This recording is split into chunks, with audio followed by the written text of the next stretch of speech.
Good morning, and welcome to Salem Lutheran Church Sunday morning Bible study. We're glad you're here. We'll be getting started in just a few moments, so stay tuned.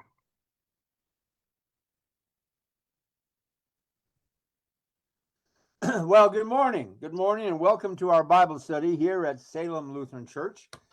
Today, we're going to be discussing Psalm 125. So if you want to follow along, you can turn to Psalm 125. This psalm is a continuation of what we call the Songs of Ascent. And there are 15 of them totally in the book of Psalms. We're about halfway through them, I would say. I think the last one is like Psalm 132 or something like that. But anyways, what is a Psalm of Ascent? Just to review for those who have not been with us before, the Psalms of Ascent were psalms that were sung by the people of Israel as they were making their pilgrimages to Jerusalem to celebrate three high holy days, Yom Kippur, Passover, and the Feast of Tabernacles, or we know it as the Feast of Pentecost.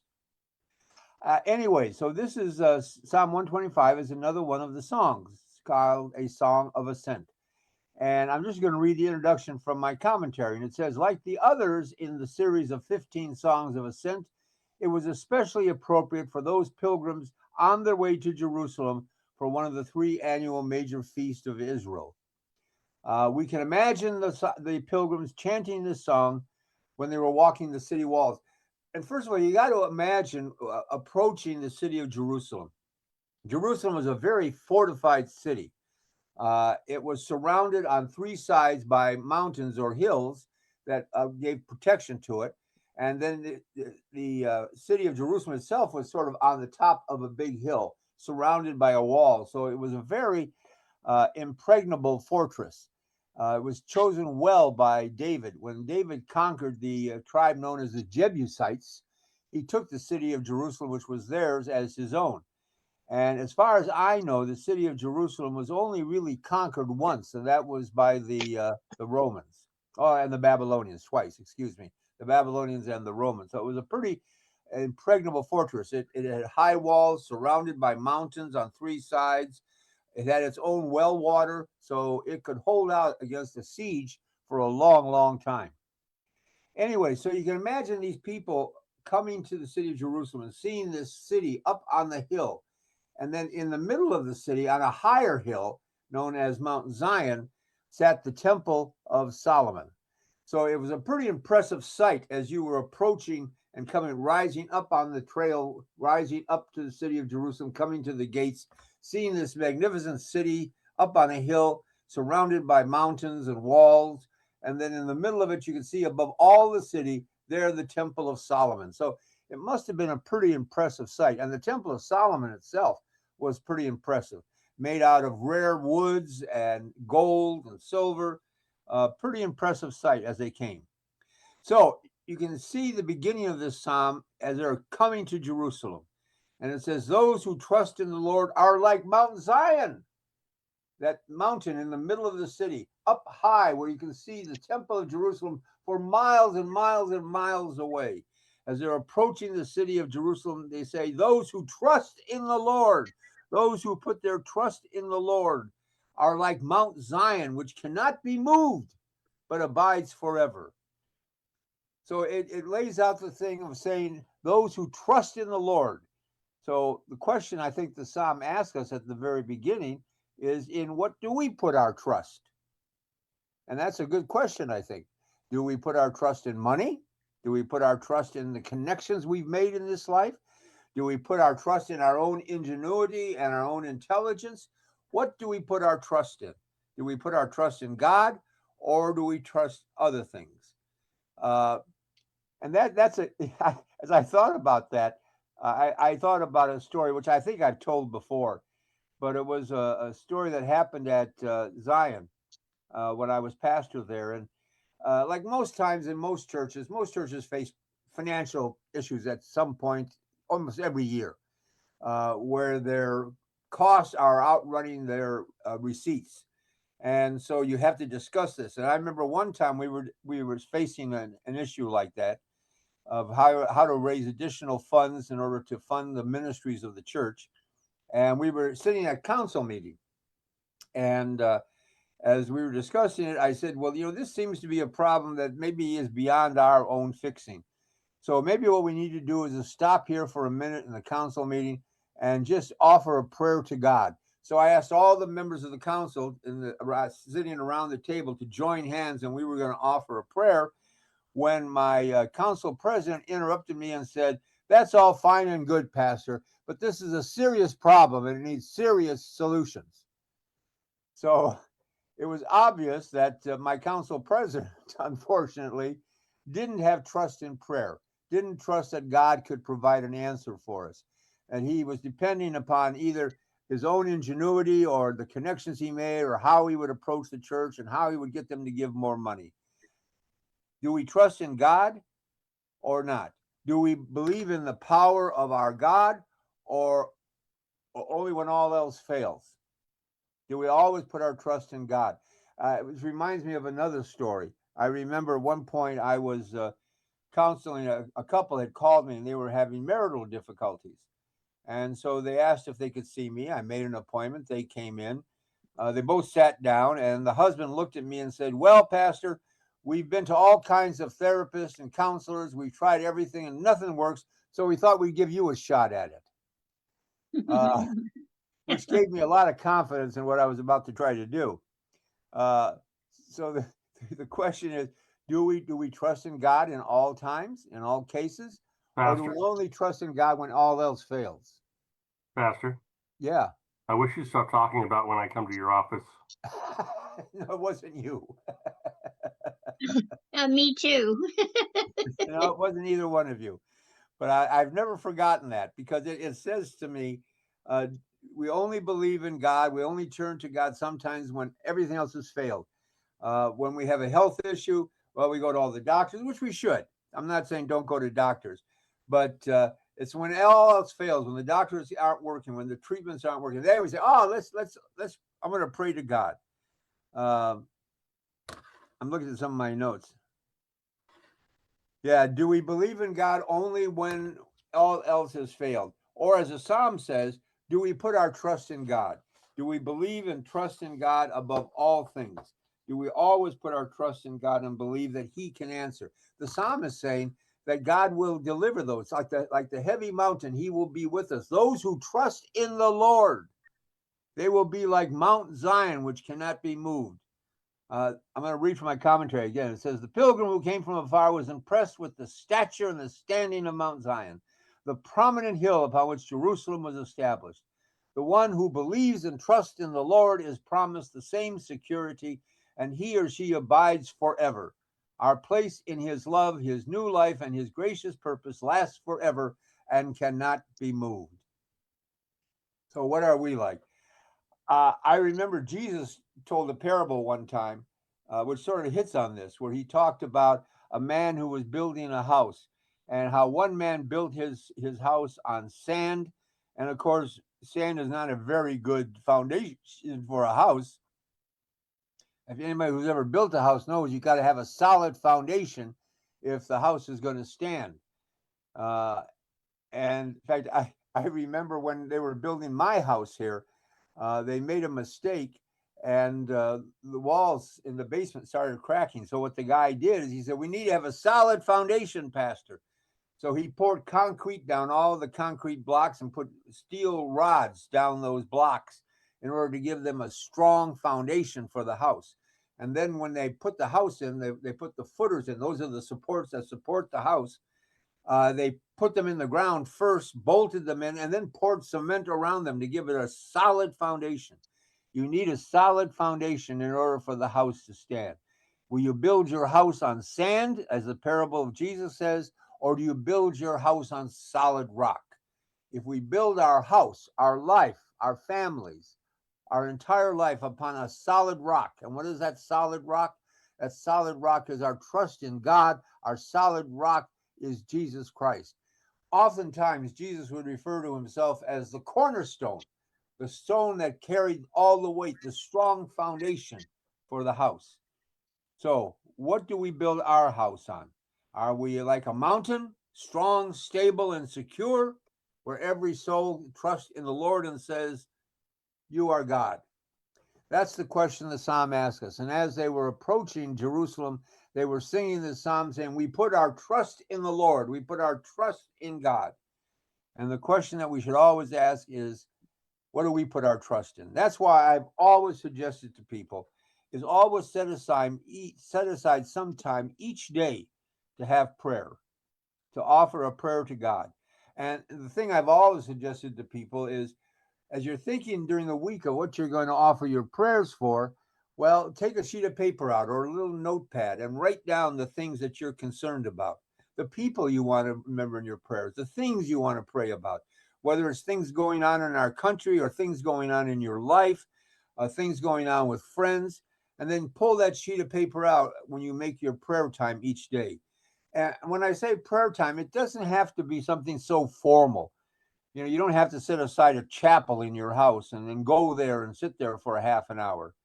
My prayer time was always interesting. When I came home from Zion, and usually I would get home 9, 10 o'clock at night, and the kids were already in bed. My wife was sort of winding up the day's activities. And when I came home, I would always want to decompress. So I'd always go out for a walk, or when I was younger, I'd go out for a run. And when I did that in the neighborhood, that was my prayer time, where I would be jogging and doing my prayer time with God, talking to God. Because remember, prayers are simply a conversation with God. And so set aside some time every day in your life to kind of refocus your life, to direct your life, and to keep it focused on the Lord God, who is that solid foundation, who is that firm rock foundation upon which your entire house is built. And if everything is built upon that rock, that faith in Christ and God, you're going to find yourself being able to handle just about everything, I think. As I said, prayers are just talking to God, having a conversation, laying your concerns and your issues before God. And then the psalm goes on, and it talks about the great security the people of God can have in their God. As the mountains surround Jerusalem. Remember we said about how Jerusalem was this impregnable city, could not be moved, could not be conquered, because it was surrounded by mountains. As the mountains surround Jerusalem, so the Lord surrounds his people from this time forth and forevermore.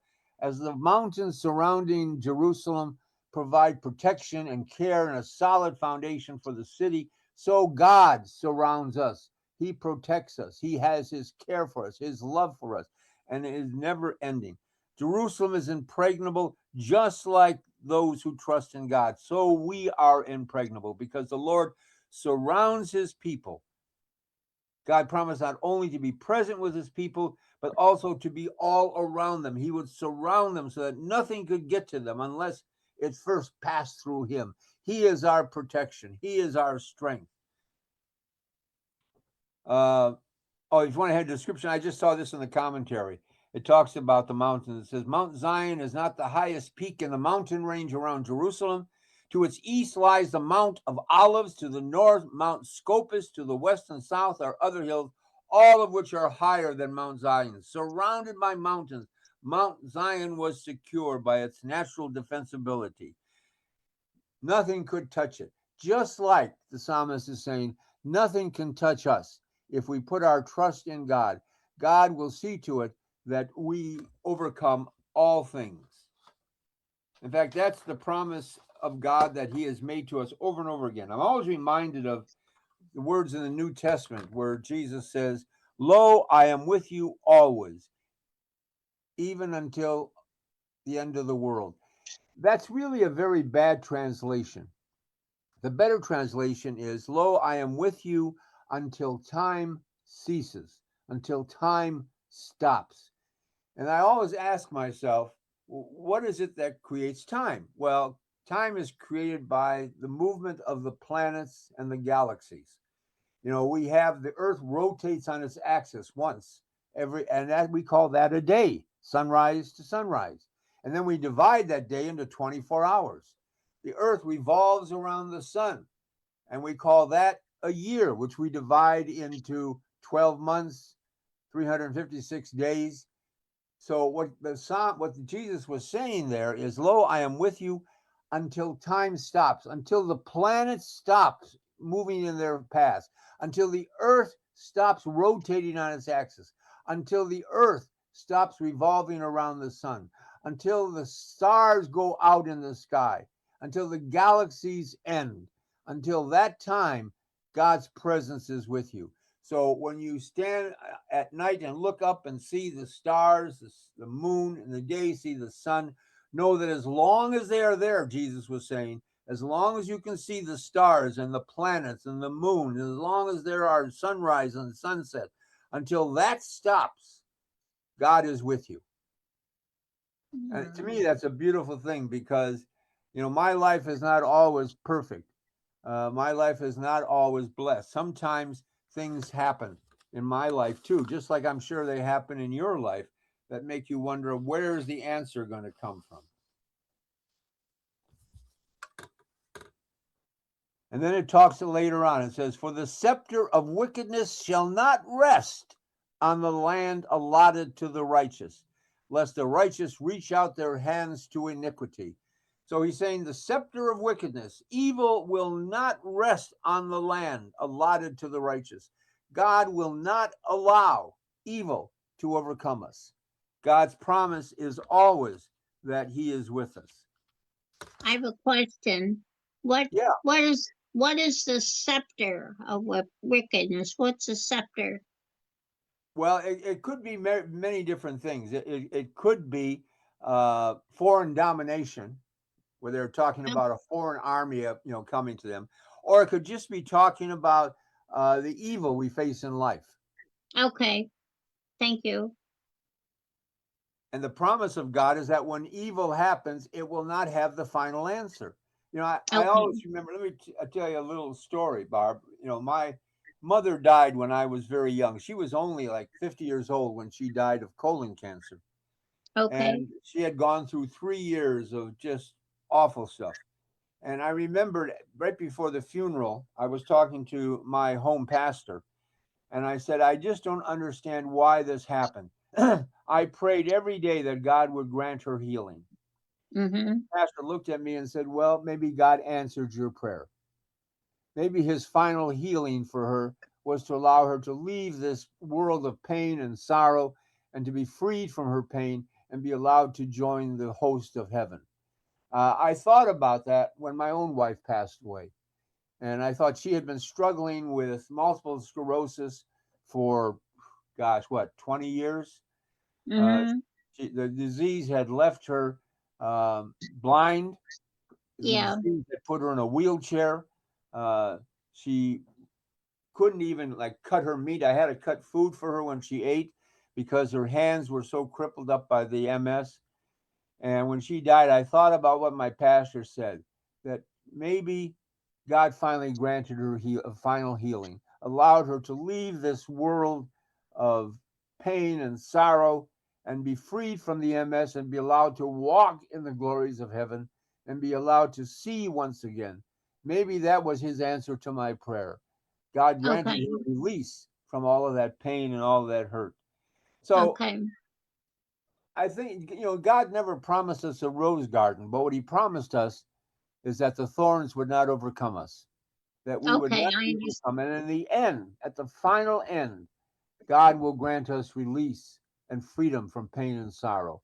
And to me, that is going up to heaven.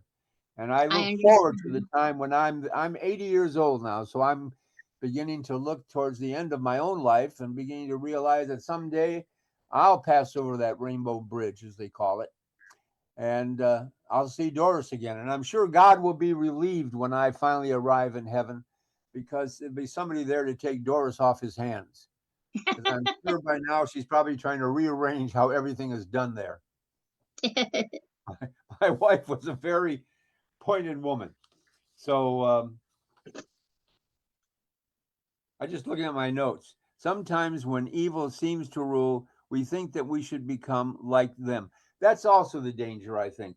Sometimes when we're facing problems, when we look around and we see the evil people, not having these problems, not facing these difficulties, and we think, well, maybe we should be like them. Maybe we should act like them, be ruthless and unloving and uncaring, and only think about ourselves. Look at those people. They're rotten to the core, and they seem to just prosper. They're living in the big houses and driving the fancy cars, and here I am suffering with illness or financial issues. Maybe I should become more like them. And the Psalm warns us about that. He says that God says he will protect us and guide us and keep us strong in the midst of pain and sorrow, and that we shouldn't succumb to the temptation to say, okay, I'm going to become more like those evil people.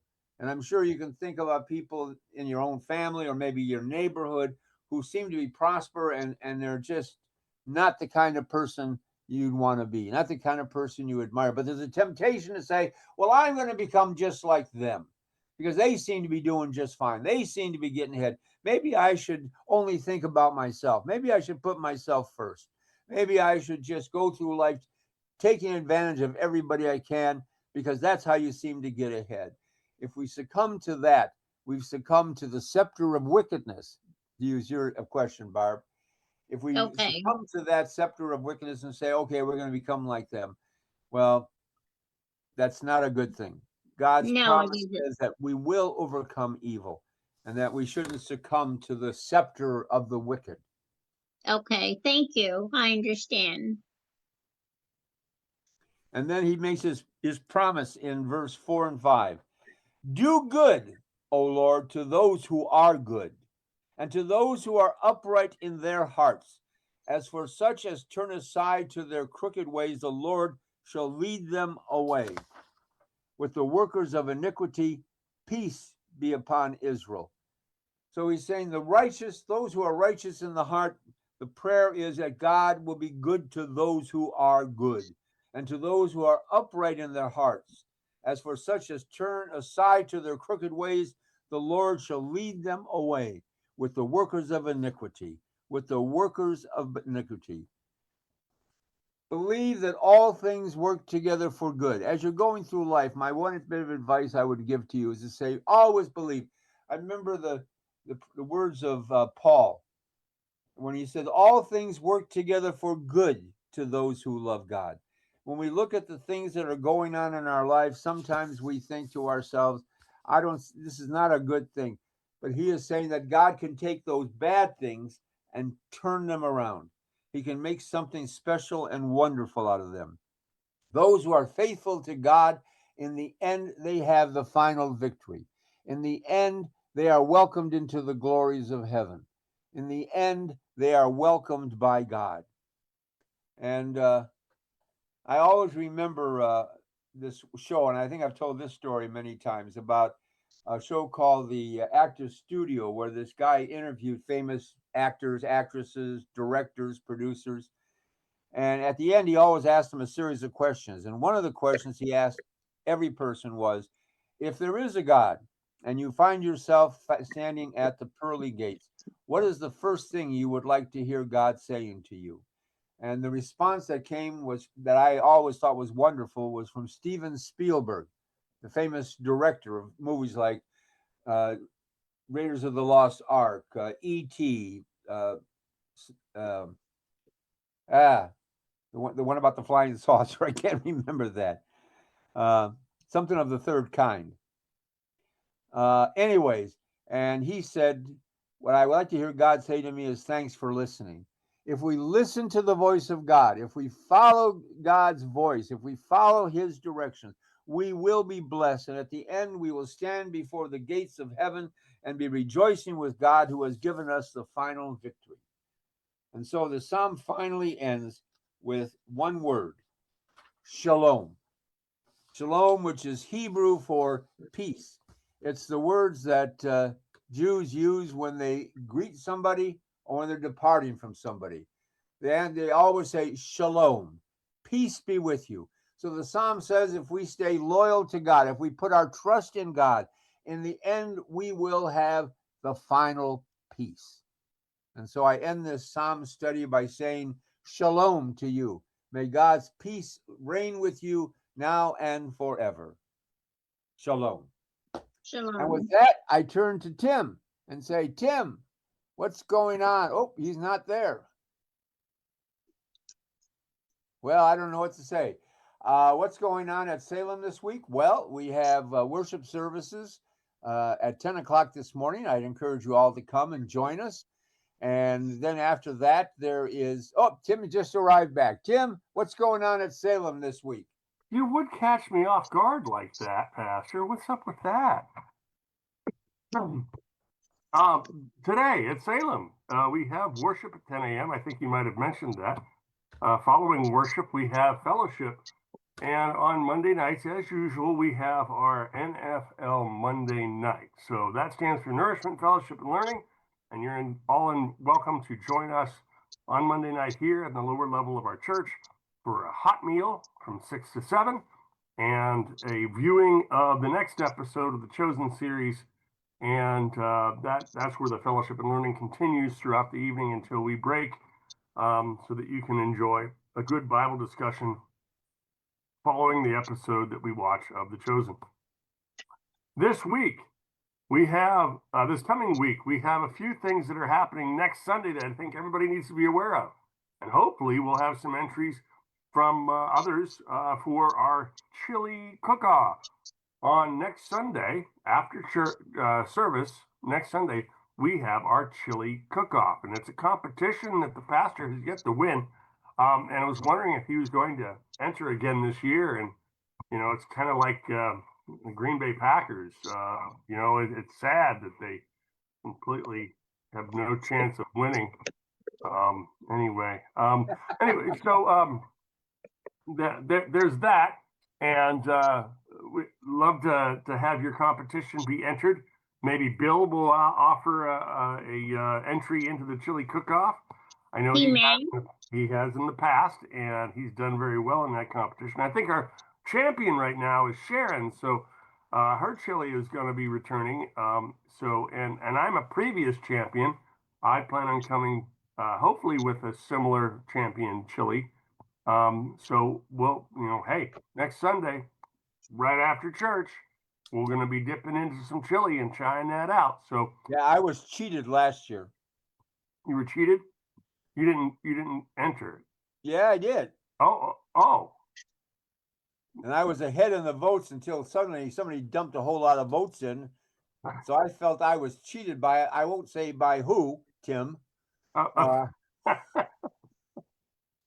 never carry cash. That's how we vote, is cash. Yeah, right. Anyway, next Sunday, also at 9 o'clock, once again, we're going to look at another Psalm 126 next week. So we'd hope that you join us at 9 o'clock here on Zoom or on live stream if you're interested in hearing more about what Pastor Nathan has to say about Psalm. Is that everything? I think I've covered pretty much everything. Sounds like everything. Well, I just want to say I wish to you God's peace and blessings. May he keep you safe during this week. But most of all, may he keep you smiling until we meet again. So as I ended the psalm, I'll end this Bible study by saying shalom to all of you. God's peace be with you. See you next Sunday. Shalom, shalom. Shalom.